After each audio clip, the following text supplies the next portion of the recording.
What's up? What's good? It's Matt Clark here at the new Matt Clark. How are all of you doing today?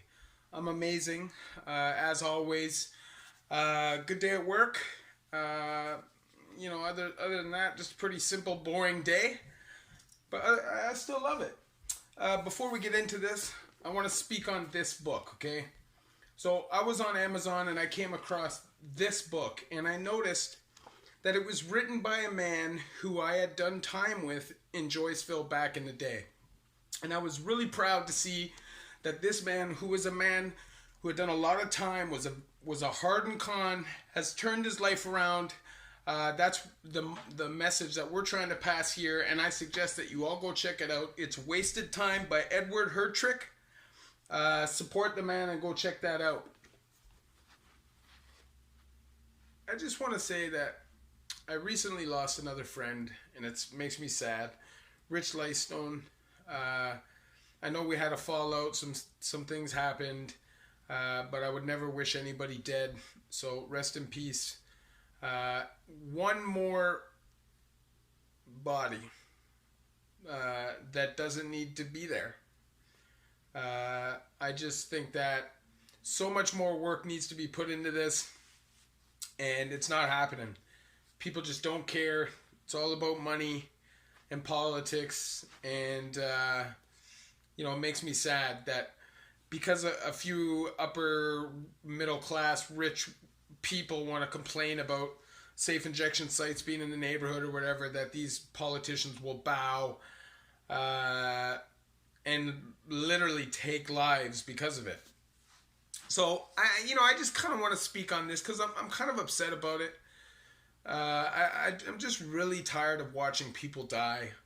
And I really need to say that if you have somebody around you that's struggling with addiction, you need to love that person. You need to get close to that person, hug that person, remind that person how much you love them and that they have something to live for.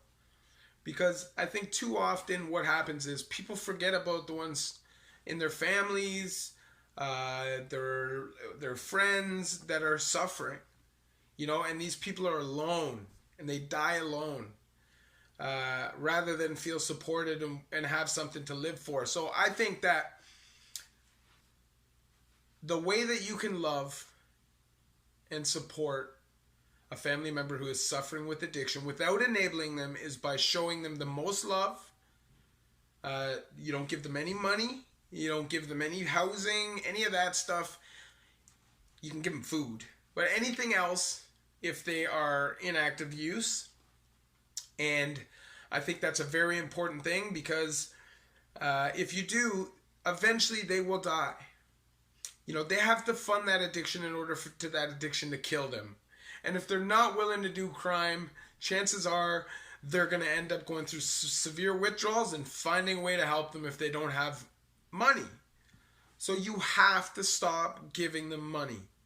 I know that for me, one of the biggest motivations for change in my life was when my family just finally said, you know what, we don't even want you around like this, obviously I had not been welcome around my family at lots of times in my life because of my lifestyle choices, but that was really the first time where it was, we don't really want you around, and that was really hurtful to me, and it inspired me to change. But I think that sometimes people show too much tough love and they distance themselves to such a far point that their people end up dying alone. And I listen to Dr. Phil and all these people. You need to cut them off and not talk to them ever again. I don't understand that train of thought. I'm one of the people that believes in inspiration, uplifting, and motivation rather than tearing down, trying to belittle and demean somebody into changing. But you definitely have to be able to toe the line from enabling to supporting, because it's a thin line. But if you cross over it, you can trudge into deadly waters. And believe me, you don't want that guilt on your hands, especially if it's a family member. So I just recommend that you stay away from that. Now, I'm really tired of watching people die from using drugs and Nobody really give a damn. You know, like I've been in a situation in my life where I've seen that. Now I was in the pen, okay, and a man literally overdosed, as two other people overdosed that night as well on really good number 4, which is heroin. The first two guys dropped, went out on the fry basket. Now this guy went up in his cell with his popcorn and everything at night fine, and I guess did some heroin and then laid back in his bed and overdosed. And when they found him in the morning, he was lying on his back with his hand still in a bag of full popcorn and vomit volcanoing out of his mouth. Now, most people would immediately pick him up, carry him down, because he did have a pulse, carry him down to the bubble and get an ambulance for him, right? But no, this was the day of the social, so Mads literally decided that they were just going to scoop out his throat because he was breathing, barely, and turn him on his side in case he started choking, and they'll go out and get all their dope, and then they'll come back later and do that. Now, that was the moment when I realized how little respect most people have for a drug addict. You know what I'm saying? Because this guy was a good guy. This guy was a guy who never effed anybody over, stood for the right principles as a con, and he still got treated like that. You know what I'm saying? Because he's a heroin user, right? So I just really want to reiterate that we really need to start showing these lives a lot more compassion and understanding, and trying to educate ourselves so we can be there for them in the right way. You know, like I'm telling you, if the person who's around you is addicted to cocaine, crystal methamphetamine, or heroin, and they continue to do that for an extended period of time, they will die. So they need a reason to want to change. That reason has to come from their family, from their kids, from the small things that they have left in their life that are still there for them. You know, so if you take that away from them and offer zero support, and it's not always intentional.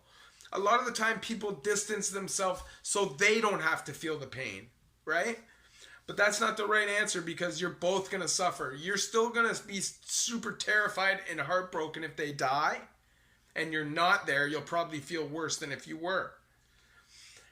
So I just think that we really need to open our eyes. I know we have Overdose Awareness Day, which I think is a total joke. It should be overdose awareness every day. People's lives matter, and I think until we put more work into it, more money into it, more effort into it, things are going to continue this way. People are going to continue to die. And that's just the reality. And I'm really actually quite upset, because I'm watching people around me drop like flies and nobody really give a damn. And that really, really, really upsets me. You know, I can try to speak to as many people as I want, but I'm not the person who has the right voice for all of these people. You know, and I want people to understand, if you are in a terrible, terrible low place and you just need some advice, you can hit me up on Instagram, DM me. I will definitely talk to you. You know, like, I definitely am a busy person, but I will definitely try to respond to every person. You know, like, if it gets to a point where I have hundreds of thousands of subscribers, I may not be able to do that. But that's not why I'm doing this, right? I want to be involved in the change. So that's important to me. My community is important to me, and I don't care who the person is. They don't deserve to die of a drug overdose alone somewhere, terrified.